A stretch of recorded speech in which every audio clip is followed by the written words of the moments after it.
Merci, Monsieur le ministre. La parole est à Monsieur Alain Chrétien. Monsieur le Premier ministre, dans quelques minutes, vous allez nous exposer votre plan d'économie pour les années 2015-2017. Ce plan est un terrible aveu d'échec de la politique que vous conduisez depuis 2012. Un reniement complet de ce que vous avez défendu.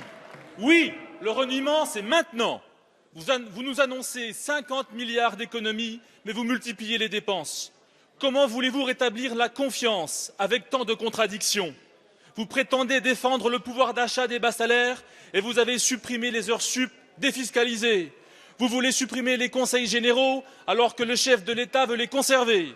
Vous demandez 11 milliards d'économies aux collectivités locales et vous leur imposez des dépenses nouvelles comme la réforme des rythmes scolaires. Vous affirmez baisser les impôts sur les entreprises après les avoir matraqués pendant 2 ans. Qui peut comprendre cette politique de zigzag? Sûrement pas nos partenaires européens qui attendent de la France de la clarté et des réformes structurelles que nous sommes les seuls à ne pas engager. Oui, la France s'isole de manière dramatique. L'Italie, la Grande-Bretagne, l'Espagne renouent avec la croissance alors que nous battons des records calamiteux. Nous ne voulons pas d'une France faible dans une Europe forte. C'est pourtant le chemin qui se profile avec vous et le chef de l'État.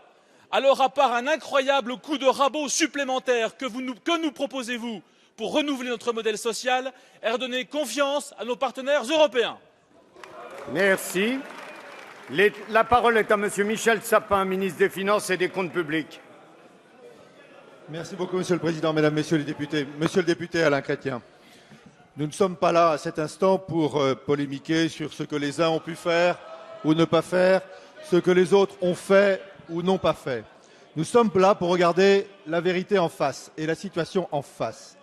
Depuis plus de 10 ans, la situation de nos entreprises s'est dégradée profondément, au point aujourd'hui que notre balance commerciale, qui était excédentaire, est aujourd'hui déficitaire. C'est un fait.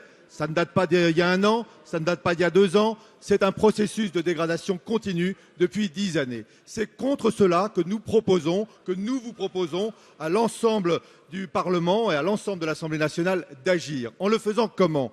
En le faisant d'abord dans la continuité du CICE, du crédit d'impôt compétitivité emploi, en allégeant un certain nombre des cotisations ou des impôts qui pèsent sur les entreprises et qui les empêchent aujourd'hui d'investir comme elles le devraient et donc d'embaucher comme nous pouvons les uns et les autres le souhaiter.